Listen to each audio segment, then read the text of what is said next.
Broadcasting from Mega Manila and streaming on the World Wide Web.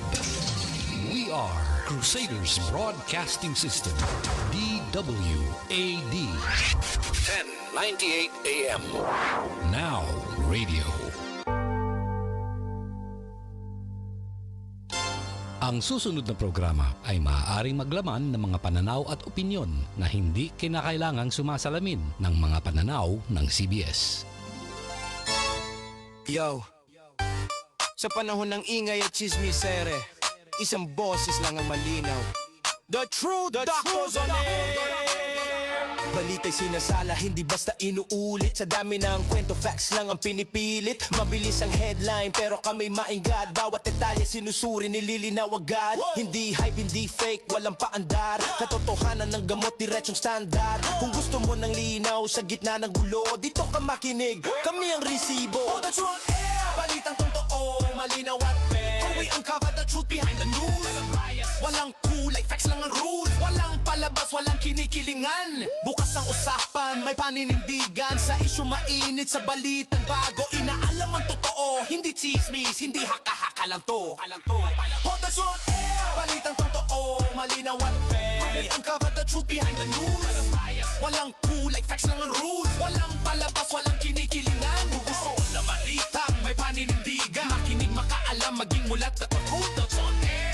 We uncover the truth behind the news. Magandang hapon mga kababayan. Ito pong inyong lingkod, Dr. J, sa programang The Truth Doctors on Air. Dito lang po sa CBS, DWAD, 1098 kHz sa ating talapitan. At kasama natin sa kabila ay si Dr. R. Magandang hapon, Dr. R. Magandang hapon po sa ating mga tagapakinig. Magandang hapon, Dr. J. No? Nakita na naman tayo, parang ang pogi-pogi mo sa kulay dilaw. Diba? Parang ang dugo mo ay nagdudumilaw.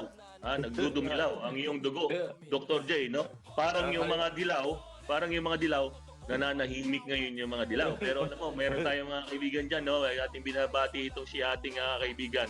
Congressman Edgar Erice. Magandang hapon po, Congressman Edgar Erice. Alam mo kung bakit natin kaibigan yan, Dr. J? Dahil si Congressman Edgar Erice ay tumatayo para rin sa katotohanan, Dr. J. Tama. Ayun naman eh. Kahit ano ang kulay mo, kahit ano ang iyong political color, lahat ng issue na may kaugnayan sa bayan natin, yung pagsalaula sa ating karapatan at saka yung pagnanakaw sa kaban ng bayan, tayo dapat ay nagkakaisa. Labanan itong ganito pong korupsyon at itong nangyayari sa ating bansa na walang patumangan ang pagnanakaw at gusto nila alisin yung taong lalaban sa kanila pagdating ng panahon, Dr. R. Alam mo, Dr. J, kaya gustong-gusto kitang kapartner eh. Dahil pag nagsasalita ka, yung minsan yung mga Tagalog na words mo, no, Dr. J, yung mga Tagalog mo salita eh. Pagkalalim-lalim, no?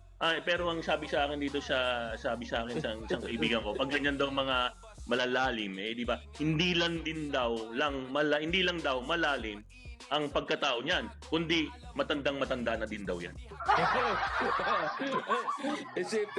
Isipin ninyo mga kababayan, ano? Mahirap arukin ang aking sinasabi. Dahil alam nyo, baka sabihin nyo, ano ginagawa nitong isang Ilonggo na malalim ang salitang Pilipino? Mahirap arukin po mga kababayan, ano? Pero pinag-aaralan natin yung mga katagang namumutawi sa ating mga bibig.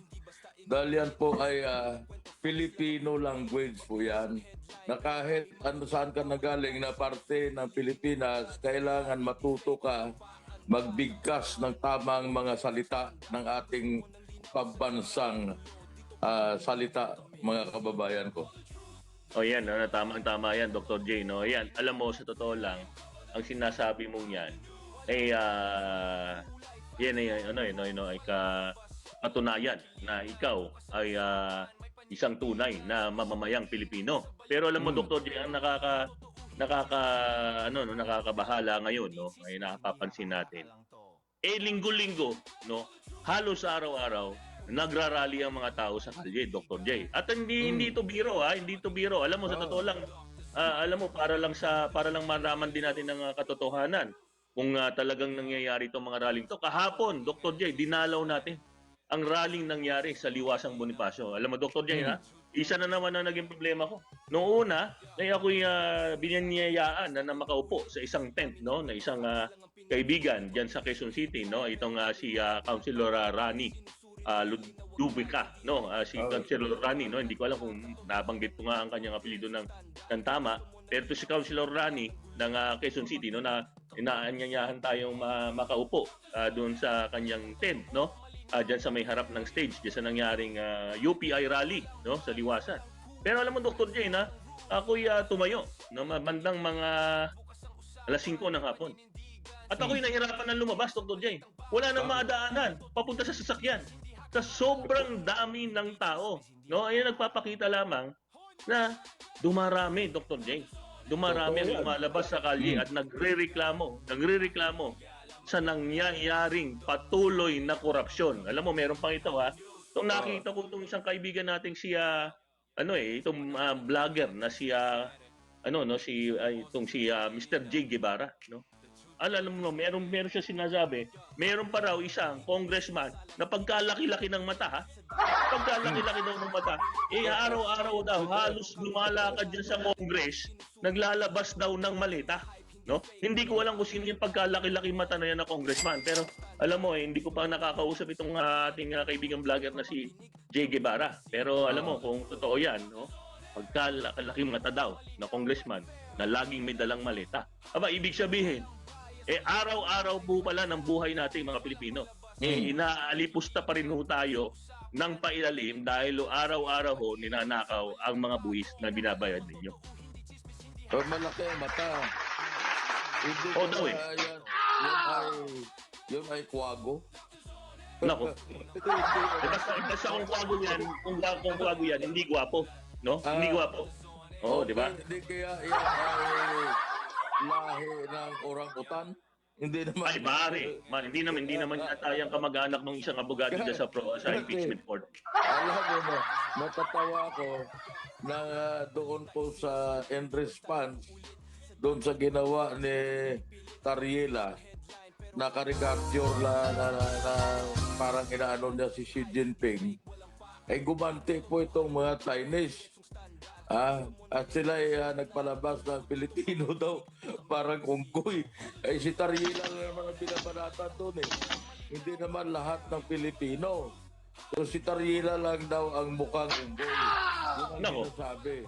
At ang daming, alam mo, Dr. R, napakarami ng reaksyon sa social media na punos tumatawa. Hindi sila nagagalit na tinawag si Tariela na unggoy. Tumatawa pa nga Sa totoo naman hindi lang naman ang Chinese. Ito bibigyan ko sa kayo sandali bago tayo tumuloy doon sa ibang mga usapin natin. Noong panahon ng 1902, 1904, marami caricature na lumabas sa New York Times nang tayo ay sinakop ng mga Amerikano na we are being portrayed as savages and apes. Mga apes monkeys. Mga Amerikano ito, mga kababayan. Balikan lang natin sa kaalaman ninyo. Nangyari na rin ito nung panahon ng sinakop tayo ng mga Amerikano, na ang trato sa atin ng mga Amerikano na tayo ay savages. Walang pinag-aralan, walang edukasyon, at ang portrayal sa atin nakabahag lang. So wag ho tayo magalit at wag ho tayo maging sensitibo pag may ibang bansa din na tumawag sa atin yan, dahil lahat naman ay tinatawag nila na ganyan. At gumanti na lang tayo. Yun ang gagawin natin, dahil mas mabuti na yung caricature lang kaysa paulanan ka ng missile, Dr. R. Alam mo, Dr. J, matanong ko lang. Hindi kaya naman ang pinapatamaan lang ito ay itong si Mr. Tariela, no? At baka siya lang ang sinasabi na mukhang unggoy. Hindi ko alam. Hindi naman siguro lahat ng Pilipino dahil ang tingin ko sa atin, hindi naman tayo mga mukhang unggoy ngayong araw na ito. Oy, Pero alam mo sa ganyan, ang problema sa mga ganyan, minsan yan, lalo na sa mga eskwelahan, Dr. J, no? Minsan, lalo na sa mga eskwelahan, nung ako'y high school, no, diyan sa, alam mo, nung high school ako, sa Binyan, Laguna, Dr. J, napakalaking eskwelahan, hindi ko nababanggitin kung ano eskwelahan, pero napakalaki, isang doktor ang may-ari nito, napakayamang doktor, no? Meron din silang eskwelahan sa Las Piñas. No? Usong-uso, Dr. J, ang maging miyembro ng fraternity nung high school, nung panahonan namin, no? Pero hindi ka panahonan mo, Dr. J, kasi alam ko baka wala pang fraternity noon, baka gang-gang pa, tapos ang hawak nyo ay mga pana at mga tirador. Ang hawak namin, White Rabbit. Ayun. Mabalik ako, no? Pero alam mo, sa totoo lang, nung high school ako, napapansin ko, pag ikay inaaya ng isang fraternity na kanila, sumali sa kanila, at ikay hindi sumali, Dr. J, ikay hindi nagpasakop sa kanila, ikay hindi mo sila kinampihan, no? Ang mangyayari, ibubuli ka ng fraternity na to, no? Pero alam mo, ang nakakatawa dito, di ba? Pag sila naman ngayon pagkuhari, yung palang binuli nila ay kamag-anak rin pala ng isang opisyal ng kanilang fraternity. Ay bay, mabubuli ngayon, yun ang bully sa kanila. No? Ayan ang napakahirap. Minsan, ang hilig kasi natin mambuli. Bully ka ng bully. Pag ikaw nabully, o di ba, rereklamo ka. O di ba? Yan yata yung nangyayari dito. No? Minsan kasi, ang hirap natin, panay tayo, banat na sa mga kapitbahay natin. Banat tayo sa China. Banat tayo kung kanino pa man. Di ba? Tapos pag ikaw nabanatan, lalaki butas ng ilong mo. Tapos tutulong uhog mo. Di ba?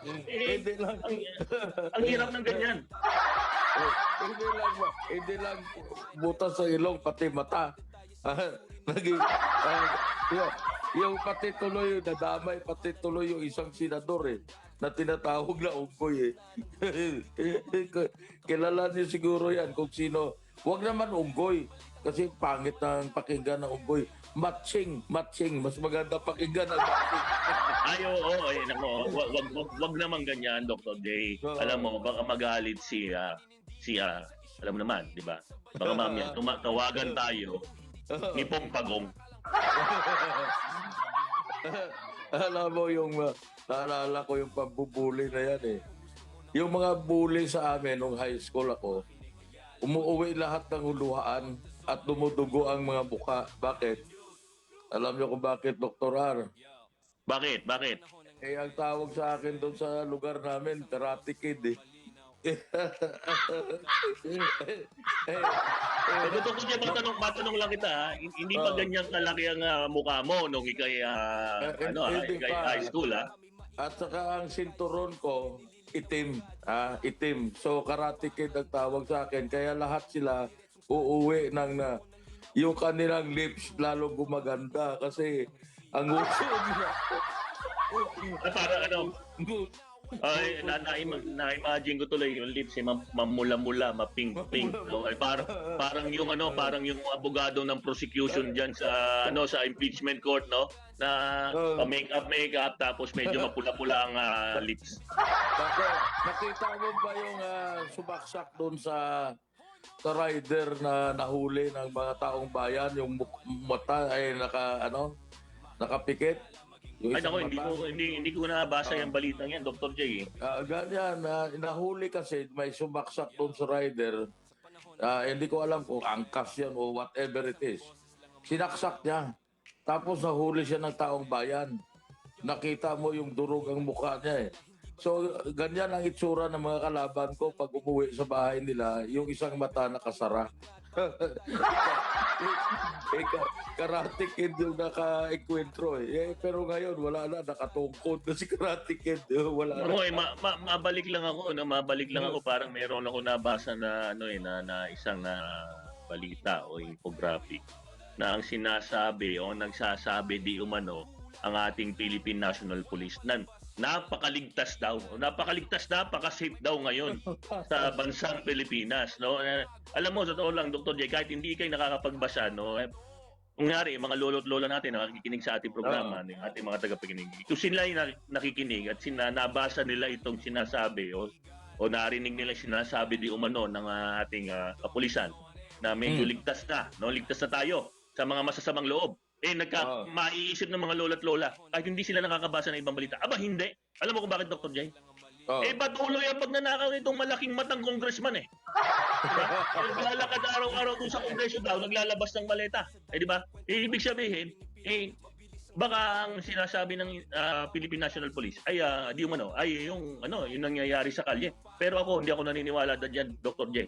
Kailan lamang, di ba meron isang vlogger na di umano ay pinaslang, no? Pinaslang. No, binaril yata sa ulo at sa katawan, no? Pero ito yung kinikilalang vlogger na pro-administration. Ito yata yung vlogger ng ating pro-administration ito. At siya ay sinaksak at binaril. Alam mo, nagdahantay na lang ako, Dr. J. Baka naman kasi, no? Baka naman bigla isisi ito kay PRRD. Si Mima yun, si Mima. Si Mima na nagmamalaki pa ng mga mamahalin niyang mga alahas, mga relo, mga sasakyan na siguro kinikita niya doon sa pagbablog laban sa kay Sara Duterte at saka kay Pangulong Duterte. So ito ngayon ay pinaslang. Tamang sinabi mo, binaril siya at ang pinagdududahan baka yung ang isang sinasabi ng pulis na baka daw ay sa hatian ng mga bayan sa kanilang mga vlogger na nagagaling kay Mr. B. Hindi ko alam kung sino yung Mr. B na yan eh.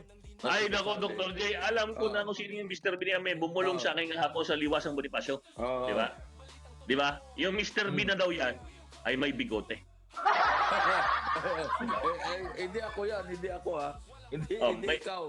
May bigote ka rin eh. May bigote daw yan at matagal na nagsisilbi sa gobyerno ng pamahalaang Pilipinas. No?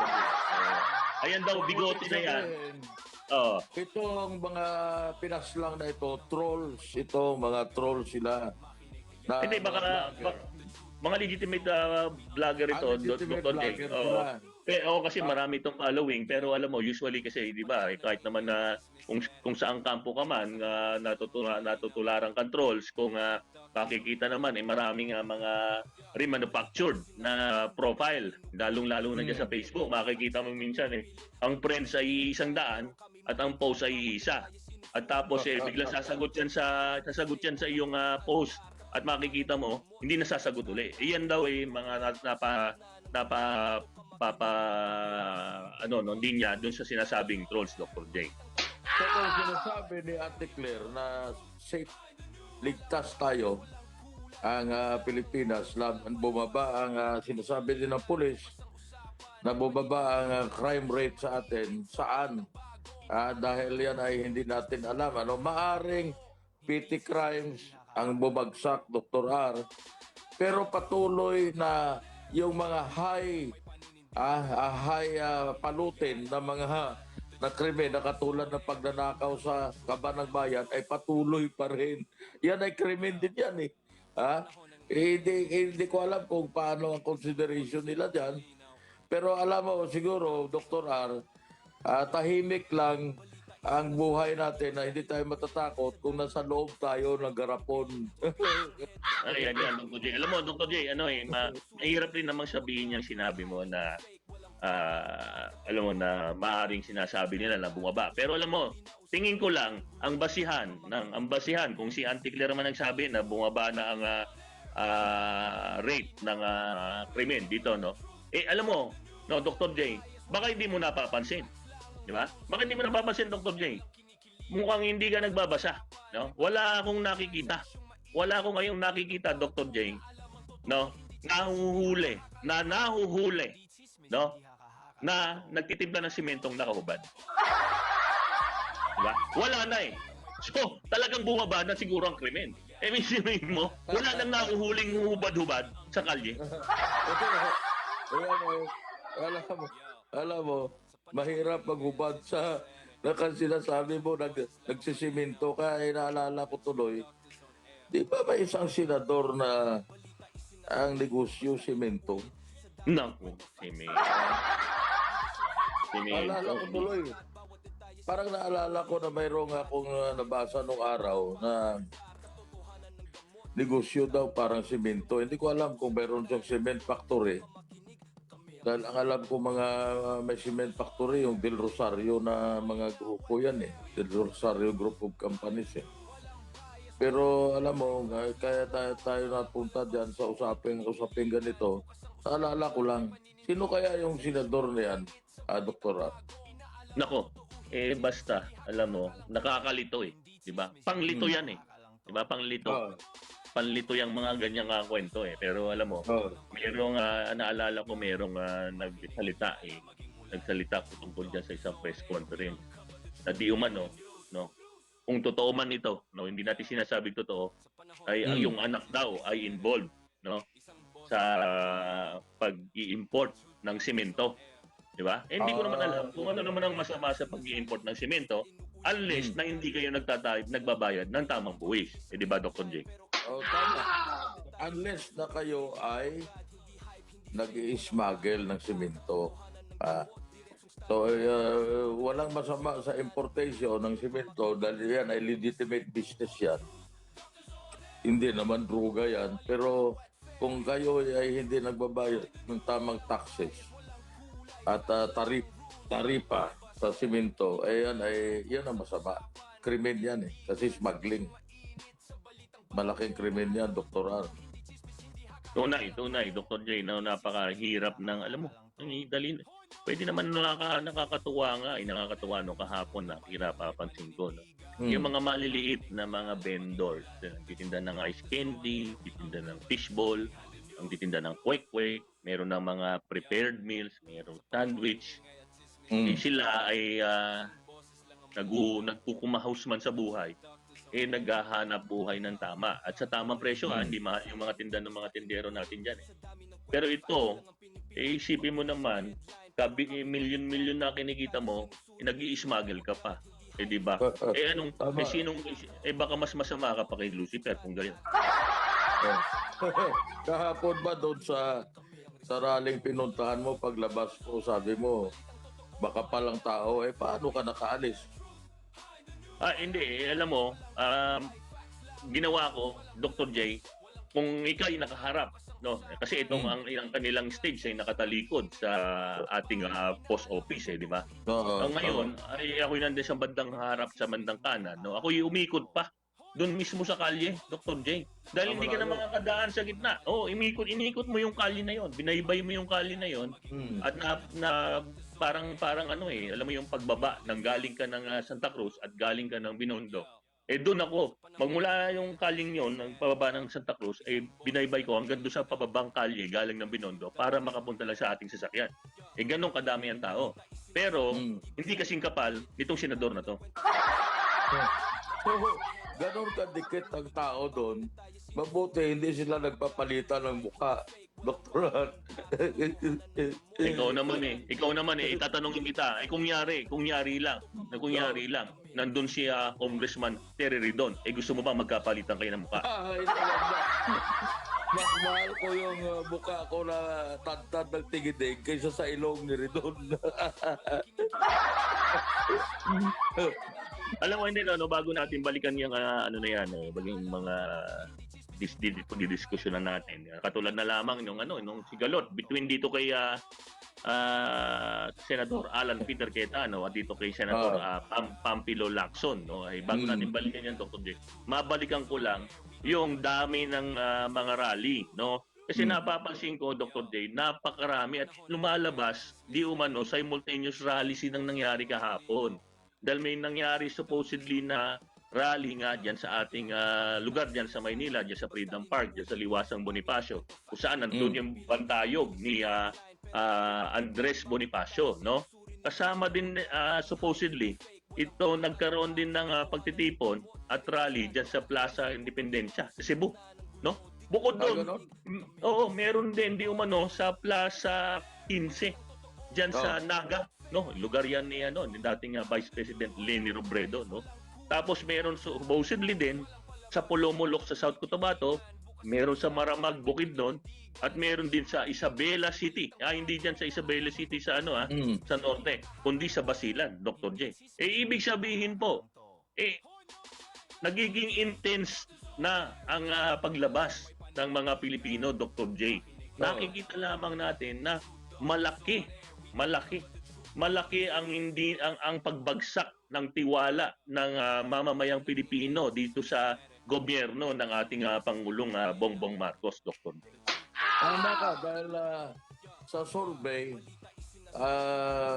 malaki ang binagsak din sabi nila -7 daw, pero from -14, pero bagsak pa rin yun kahit -7 yan. Ang ibig sabihin, ang tao sensitive na ngayon sa nangyayari sa atin, at ang iniintay ng taong bayan, Dr. R, sa mga nakakausap ko, sa mga ordinaryong mamamayan, dahil ako naman ay kuminsan nasa labas, pag-usap sa marami, kahit sa tricycle driver, ay alam niyo, ang kanilang sentimento, kailan magkakaroon ng linaw o kailan magkakaroon ng mga tao na mapakulong at yung mga kongresista na napangalanan dati, yun ang tinatanong nila, lalong-lalo na yung si dating Speaker Romualdez, tinatanong ako anong status ng kaso. Sabi ko sabi ng ombudsman, hinog na raw yan, pero hanggang ngayon, wala pa. At yan siguro ang isa sa dahilan, Dr. R, kung bakit ang tao ngayon lumalabas throughout the nation na yan, yung nire-report. Oo. Lumalabas sila para ipahiwatig, ipakita ngayon sa administrasyon ang kanilang pagkadismaya. Pagkamuhi. Pagkamuhi, Oo, alam mo, namumugi. Sa atin. Totoo yan. Dahil alam mo, Dr. R, ang naghihirap, ang naghihikahos ang kabuhayan, itong mga maliliit nating mahihirap nating kababayan. Ito yung nagbabayad ng malaking presyo as compared sa kanilang income, ang ratio sa mga pagkain. Di bali yung mayayaman, kahit magkano presyo ng bigas, kaya nila yan Pero alam mo, itong mahihirap, ito binabalanse lang nila ang kanilang kinikita sa kanilang gastos, sa kanilang pangangailangan, Dr. R. Alam mo, totoo yan, Dr. J. Siguro, hindi ko lang alam, no? Pero siguro, alam mo, ito ay sa totoo lang, no? Kahapon sa nakikita ko, very organic ang crowd na ito. Wala akong man nakikita ng mga nag-o-organize ng kung sino-sinong tao. Minsan nga, makikita ka na lang, oy, kayo ba si ito? Pero papakita yung natin, Dr. J, yung Facebook page natin. Ay, opo. Sabi ko, sino ang kasama niyo? Kami pamilya lang ho. Ibig sabihin, nagiging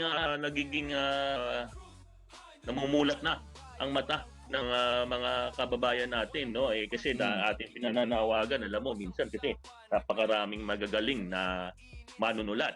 Makikita mo lalong-lalo na sa Facebook, no? Sa threads, no? Pero nga sa atin na mga mamamahayag, mas maganda sana na ipapakita mo din ang iyong pagsuporta at ang iyong pagkamuhi diyan sa korupsyon na nangyayari sa ating bansa. Kung ikay lalabas at ikay magpapahiwatig ng iyong mga agam-agam, ay yung mga reklamo, doon sa nangyayari na patuloy na pagnanakaw sa kaban ng bayan ng ng bansang Pilipinas. Alam mo kasi patuloy-tuloy ito, katulad nga yung malaking mata na congressman.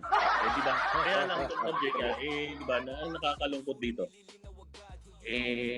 parang sa totoo lang, parang ang bagal siguro ng mga tauhan nitong si Pangulong Bongbong Marcos. Imaginein mo naman.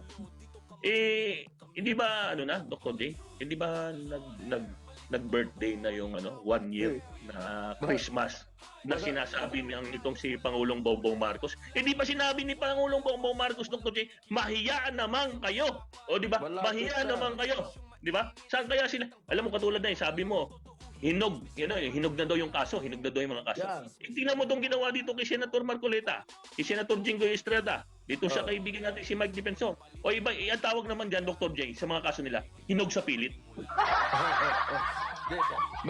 Kinalburo ang tawag dyan. Ayun. Bumili kayo ng mangga, na tapos pagkain mo ay walang kalasa-lasa, ang tawag diyan kinalburo.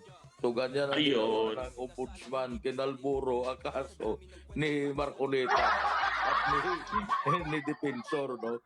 So wala kwenta. Pagdating sa dulo doon, itatapon lang yan ng Sandigan Bayan dahil walang kalasa-lasa, yung walang substance, yung kaso na yan, Dr. R.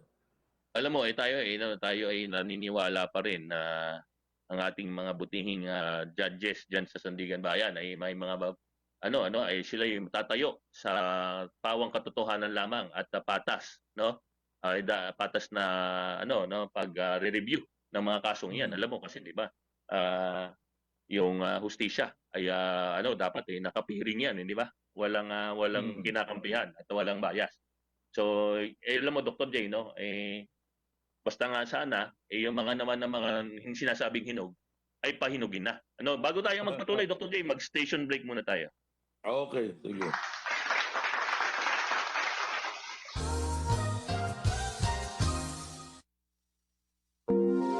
Broadcasting from Mega Manila and streaming on the World Wide Web.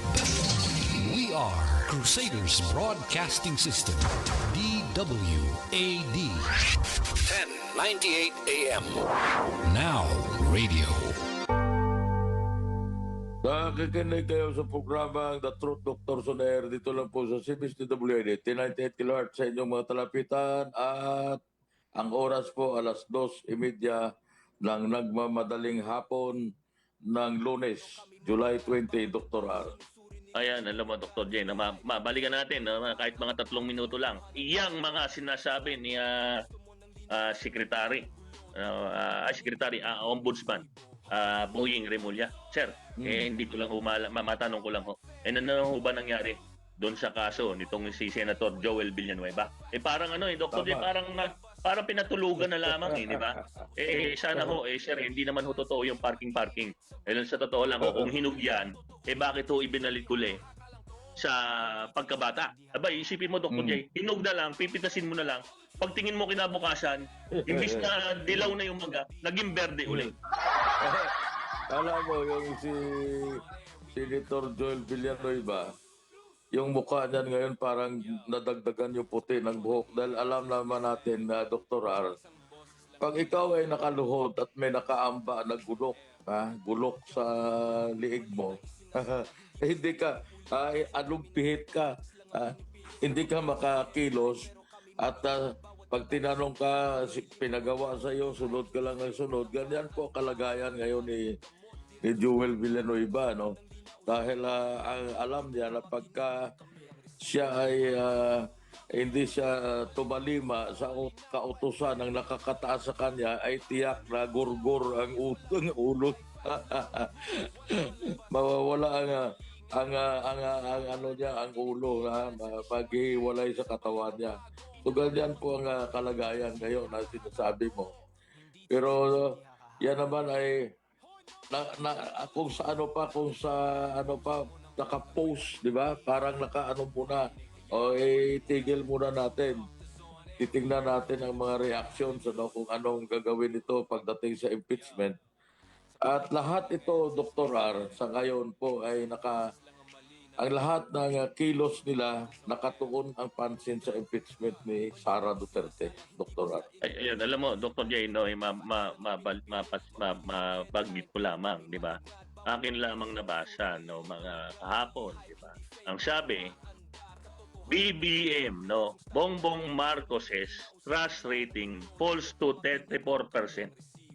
So, In Q2, ibig sabihin, quarter 2, or ang sinasabi nga namin dati sa aking trabaho ay ano ba tawag diyan? Basta yung second quarter, half year, o yung mid-year, mid-year. Ay 34%, Tapos ang sabi dito, Sara Duterte maintains, ibig sabihin hindi bumababa, maaring hindi tumataas, maaring hindi bumababa, pero 57% according to SWS, Dr. J. Ito ang akin tong liliwanagin lang po namin mga ating mga tagapakinig.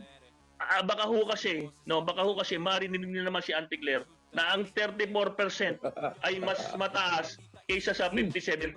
No?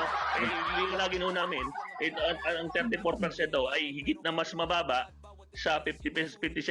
This is 23% lower, no, Dr. J.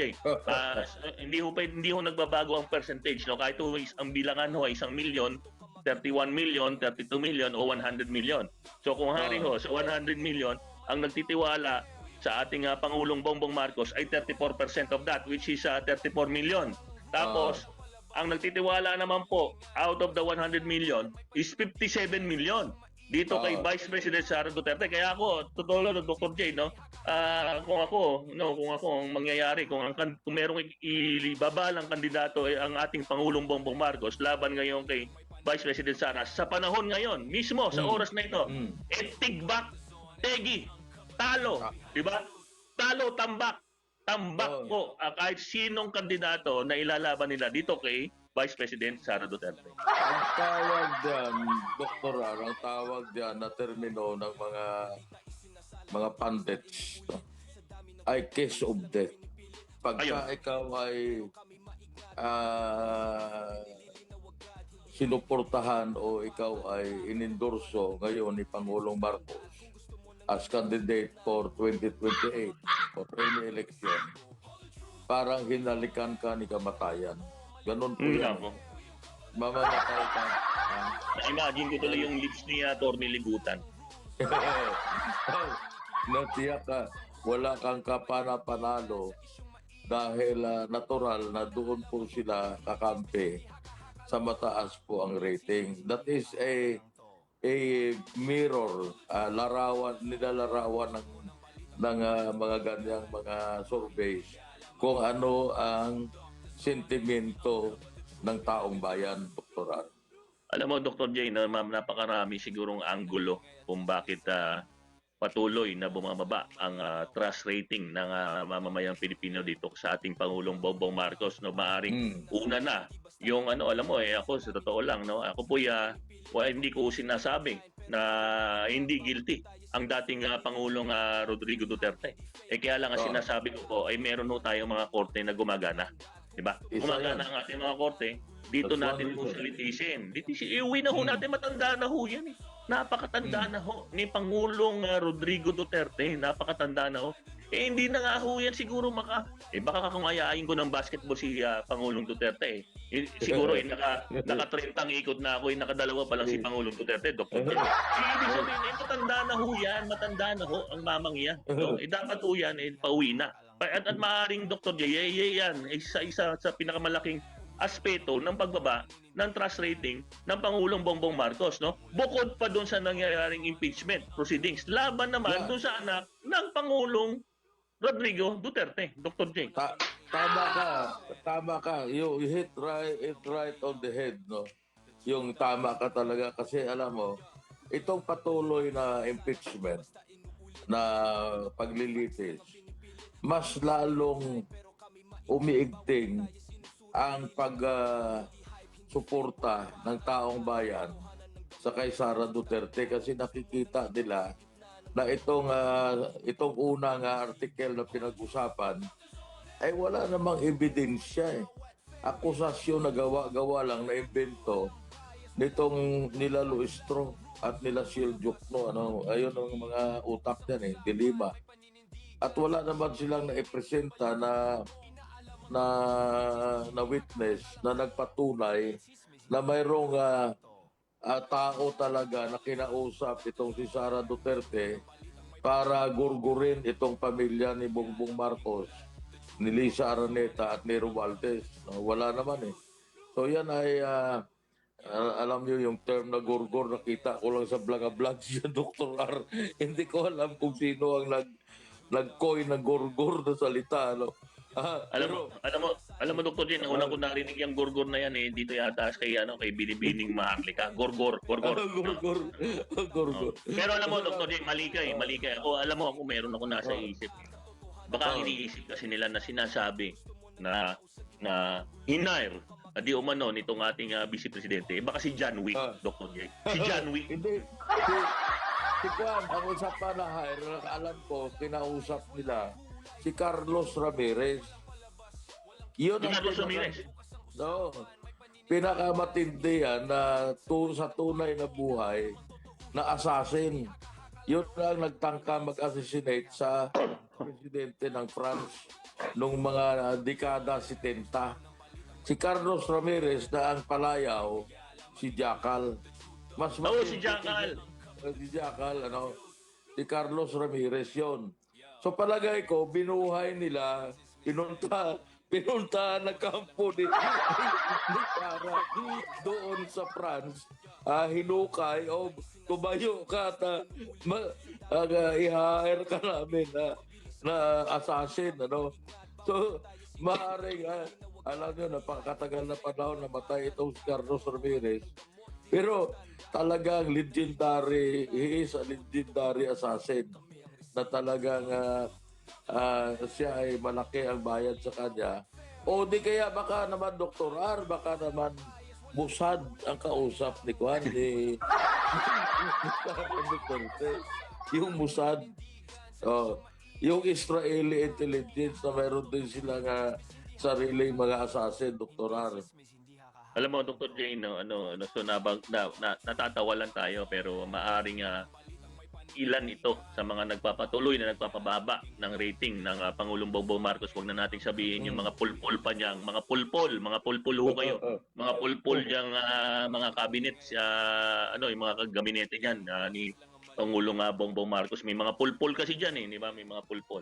So, alam mo, ang isa ko pang nakikita na maaaring dahilan, itong pagpapaliban ng investigasyon doon sa flood control anomalies, Dr. J, di ba? Kanino nag-umpisa yan? Di kay Panfilo Lacson.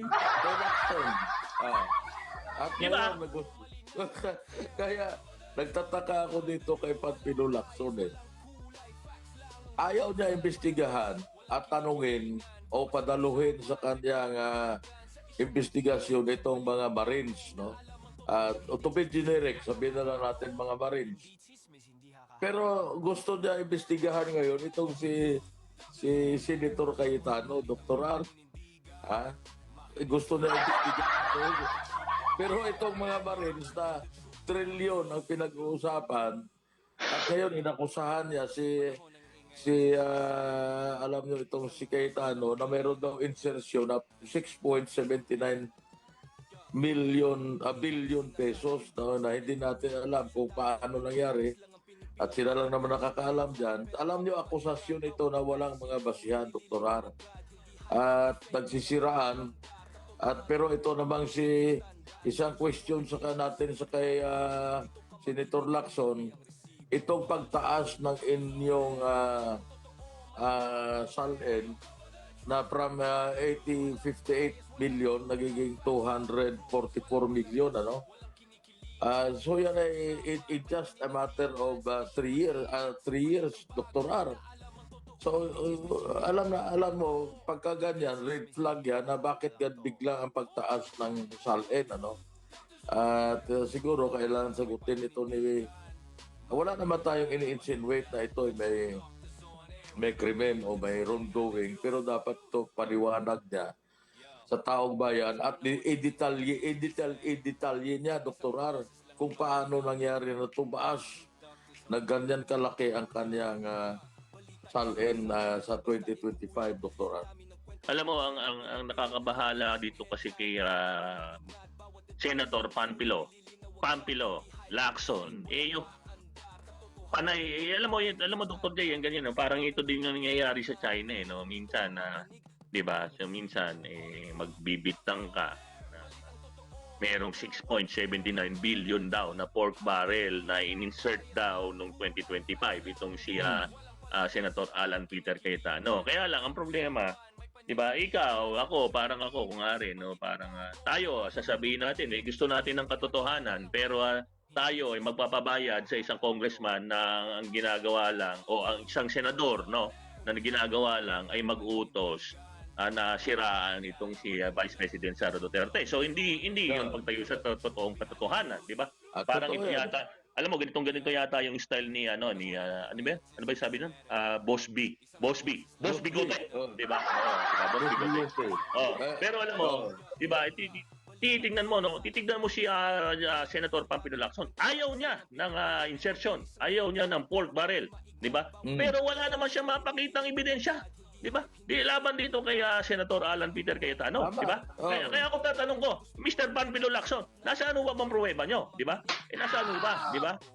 Nakakatawa kasi parang naka-timing di ba? Pagkatapos banatan ng National Bureau of Investigation itong si Senator Alan Peter Cayetano, biglang naman itong si Senator Pampino Lacson nag-iimbestiga. Mr. Pampino Lacson, tatanungin ko lang kayo. Bakit ba nung mga Blue Ribbon Committee days nyo? Ba't hindi nyo tinuloy yung pag-iimbestiga at ayaw nyo patawag yung 18 Marines? Tama ka. Dahil nga ito ngayon ay binabanatan si Cayetano dahil alam naman natin na si Cayetano ngayon ang leader ng oposisyon dyan sa Senado.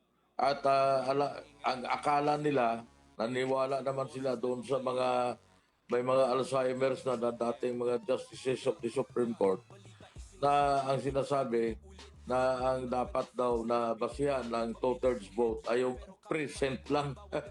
Yung present lang. Ano ba nangyari sa inyo na kayo po ay nag-aral ng matagal sa law, nagiging mga may doctorate pa kayo sa law, pero pagdating dito, bindalo uli kayo, nagbindalo kayo, mga justice of the Supreme Court. At ang sasabihin ninyo na para kayong mga, hindi ko matatawag mga bubo kasi parang they are twisting now the Constitution na maliwanag sa Constitution na ang pwede lang 2/3 of all members of the Senate ang pwede mag-convict. So kung 2/3, 16 votes yan, Dr. R. Maliwanag yan. Mga kababayan, huwag kayo maniwala diyan sa may mga demensya, mga demented na mga dating Supreme Court justices. Ayokong pangalanan sila. Pero alam niyo, madalas ito na nasa vlog, Dr. R. Alam mo, Dr. J, yan ba ipinapanukala din itong si Senator Lacson, no? Na mabalikan lang natin si Senator Lacson, di ba? Di ba? Kasi isa pa sa mga claim niya, meron daw bagman. Meron daw bagman itong si Senator Alan Peter Cayetano. Mr. Lacson, baka naman si John Wick din yan. Bakit baka naman si Jackal, di ba? Di ba? Baka naman Jackal, tapos ang ibang spelling ng pangalawang, alam mo, yung huling vowel sa dulo. No? Imbis na Jackal, naging Jackal. Diba? Mr. Pampino Lacson, baka tawag sa akin dati si Jackal. Nako, patay kang bata ka. Di ba? Kaya lang nga, di ba? Bakit ba, nasaan na ba yung mga source nitong si Senator Pampino Lacson, di ba? Bakit hindi ho kayo mag-file ng formal charges? Panay ho ang grandstanding niyo dyan sa media, di ba? Kayo, pwede naman na kayo imbitahan para i-share ang inyong mga impormasyon. Pero sisiguraduhin po namin, tatanungin namin kayo, direct to the point, sino ho ba ang source nyo?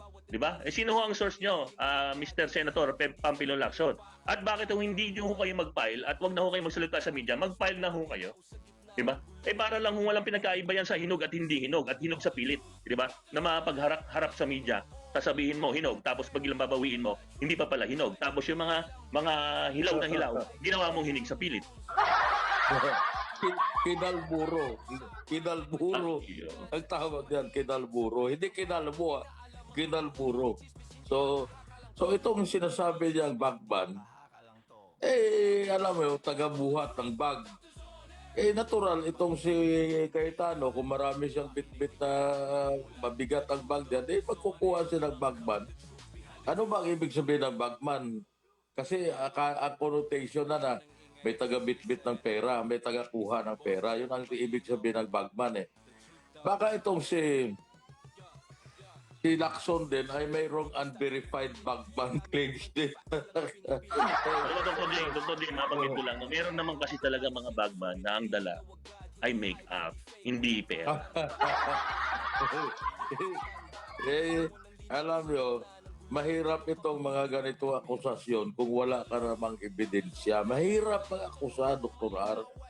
Kasi katulad yan, kahit saan korte ka pumunta, pagka naghain ka ngayon ng reklamo sa isang tao o isang kalaban mo, ang hahanapin ka agad sa iyo ebidensya at kayo po ang mayroong responsibilidad na magpakita ng ebidensya. Hindi ho yung akusado ang magpapakita ng ebidensya. Alam ka naman na akusado magsasabi, ito yung baril na ginamit ko sa pagpatay diyan. Walang ganon, Dr. R. So kayo po ay magpapakita ng ebidensya at itong mga expose ni Senator Lacson laban kay Cayetano, nasa inyo po, Senator Lacson, ang responsibility na magpakita po ng ebidensya laban sa kay Alan Peter Cayetano, Dr. Oo, ang tawag yata dyan, burden of proof, di ba? Burden of proof. So nasa kanya yung burden ngayon, inumpisahan niya ni Senator Pambilo Lacson Aba sir, dapat tapusin niyo ho yan, di ba? Dapat tapusin niyo yan. Alam niyo, meron rin naman pagkakataong sumagot itong si Senator Alan Peter Cayetano diyan sa mga sinasabi niyo akusasyon. Dapat sir, mag-file na ho kayo ng kaso kung ano man po yan, di ba? Alam mo, totoo lang, Dr. J, ako kasi nakikita ko ito. Dinidistract lang ho ninyo kasi, sir, no, Mr. Senator Pambilo Lacson, kung ano ho ang nangyayari diyan sa impeachment court. Bakit? Kasi ito naman kasi mga grupo ni Jerbills, mukhang sumasabit na, Dr. J, di ba? Pero magaganda yung mga makeup nila, siguro branded yan. Si Jerbills, no? Si Jerbills may pakpak. Ay, siguro. Hindi, alam ko, yung anak ko dati may alagang Jerbills, yung mga kulay puti. Yung Jerbills, ang mukha niya puro stigidig, yun ba? Hindi. Wala naman tigidig yung alaga ng anak ko, Dr. Joe.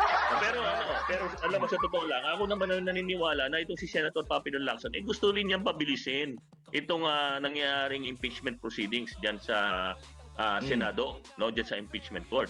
Kaya lamang, di ba, bakit ho ang timing? Kasi, sir, alam niyo ho, kahit ho siguro ngayon yung magbobote, nakakaintindi ng mga pag-timing. Di ba? So ano ho ba talaga ang motibo natin? Bakit ho kasi? Siyempre, alam mo, nakikita naman natin, Dr. J, no? Nakikita naman natin. Itong si Senator Alan Peter Cayetano, di ba? Patuloy na gusto na malaman ng katotohanan diyan sa mga kung sino-sinong witness na pinipresenta ng prosecution, di ba? Kaya lamang siguro, alam mo yon, bakit kailangan pa ngayon o nata-timing ho ba yan, sir? Pwede ho ba na Senator Pambilo Lacson, kung meron ho talaga, mag-case build-up na ho muna kayo at tapusin ho muna natin itong impeachment proceedings para ho matapos na rin ho yung alam nyo ho, sa totoo lang, nakakabanas na hong panoorin itong impeachment proceedings dyan sa Senado. Kasi alam mo, Dr. J, kahit naman sinong na Pilipino makikita kung nagsisinungaling yung witness di ba, Dr. J? Kaya hindi mo malaman ano ba talaga ang timing ng pagsisiwalat nitong si Senator Pambilo Lacson na wala namang maipakitang ebidensya. Alam mo, naalala ko yung sinasabi mo. Pinag-uusapan dyan sa impeachment, evidences, nagbabalik-taktakan yung mga abogado, nagpapalitan ng kuro-kuro. Mayroong isa dyan na senator judge, nakatanga. Hindi niya masundan ang usapan. Sabi niya nga, huwag na lang gamitan ng technicalities daw. Doktor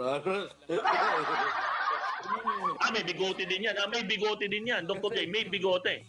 Ang bigote niya, nadidispalingado pag nakikinig siya ng mga technicalities, nakanganga siya at minsan baka napasukan pa ng bangaw yung bunganga niya na nakanganga dahil hindi niya maintindihan yung pag-uusap ni Puwa at ni Bugs Bunny, yung attorney Bugs Bunny sa kabila, Hindi niya maunawaan, nakanganga siya, sabi niya, wag na lang natin gamitan ng technicalities, legal technicalities ang tawag doon. So ano gusto niya? mag-jack in point na lang dyan at magkara-cross para sabihin, ito, guilty or not guilty, jack, daanin natin sa kara-cross o jack in point, Dr. R. Alam mo, Dr. J, no? Ano mo ba, halo-halo kasi ang tao dyan sa impeachment court, no? Merong mga payaso, no? Mga payaso, mga clowns, no? Mga clowns, no? Merong nagsasabi na lalaki po ako. Diba? Meron ding gustong magsabi na babae po ako. At meron ding mga, alam mo, meron din tayo dyan mga tao na nagmamarunong at yung hindi naman talaga makapagmarunong kasi hindi na nga maarok yung usapan, no, between doon sa mga abogado, no, yung prosecution saka yung depensa, no. Pero alam mo, Dr. J, ganun yata talaga. Ganun, hindi mo naman talaga malalaman kung sino-sino yung mga yan, no, di ba? Pero mabalik ako. Uli, hindi pa tayo tapos kay Senator Panfilo Lacson, wag mong iwanan, Dr. J, no? Ang isa pang nakakabanas na marinig sa isang senador, hindi lang naman naging isang beses lang senador itong si Senator Panfilo Lacson. Imagine mo, Dr. J, ikaw yung imagine mo. Ikaw, Dr. J, inubos mo yung chicharan ko. Di ba? Inubos mo. Di ba? Inubos mo. You belong in Payatas Jail. Okay ba yun? Di ba? Okay ba yun kung ako isang senador at ikaw isang senador, sabihin ko sa'yo, you belong in Payatas Jail, Dr. J. Di ba? Kaya lang baka ako'y magdadalawang isip na sabihin ko Payatas Jail, baka medyo maliit ang mga gate doon. Hindi ka kakasya, Dr. J. Dr. R, itong sinasabi ni Lacson, para bang threatening ito sa kay Cayetano, na parang dito ang konklusyon niya na may nagawa ng kasalanan itong si Alan Peter Cayetano na makukulong sa Payatas dahil kung di ako nagkakamali, andon ngayon sa Payatas si dating Senator Revilla. No, pero alam mo, Dr. J, alam ko nandiyan din si nandiyan din si Senator Marcoleta, si Senator Jinggoy, kasi itong si dating Congressman Mike Dimensor. Ibig sabihin, para, alam mo, no, nakakalungkot isipin. Parang sinasabi nila, samahan mo yung mga tropa mo. Di ba? Parang ganun eh. Parang ganun ang gusto niya sabihin.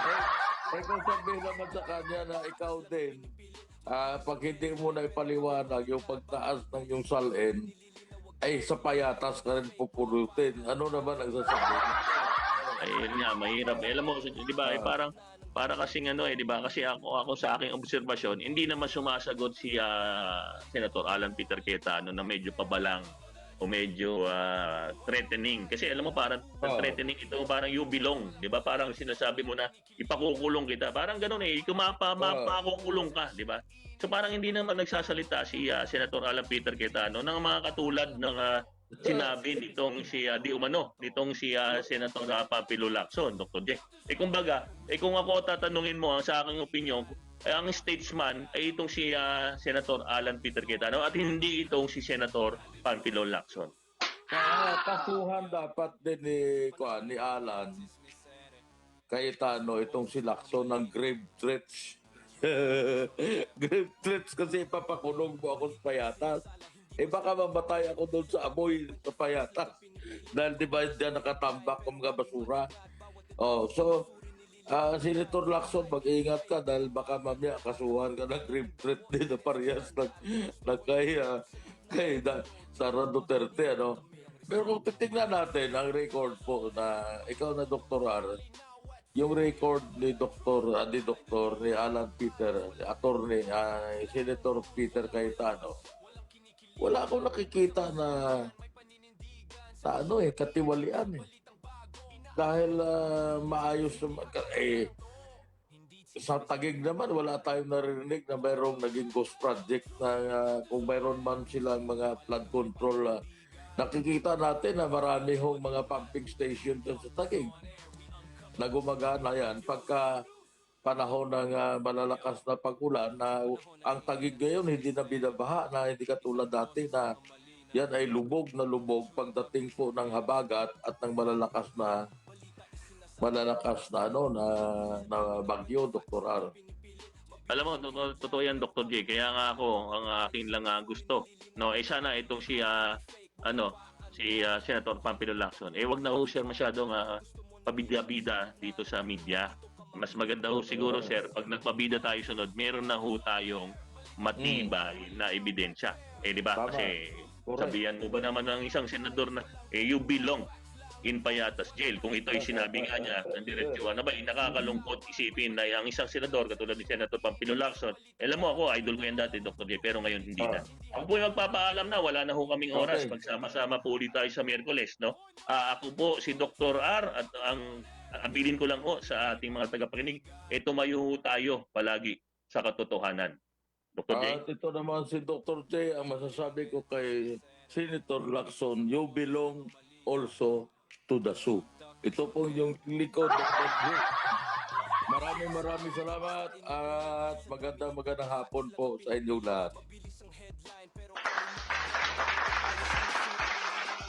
Hindi hype, hindi fake, walang paandar. Katotohanan ng gamot, diretsong standard. Kung gusto mo ng linaw sa gitna ng gulo, dito ka makinig, kami ang resibo. All the truth, doctors on air. Balitang totoo, malinaw at fair. We uncover the truth, hide the news. Walang bias, walang kulay, facts lang ang rules. Walang palabas, walang kinikilingan.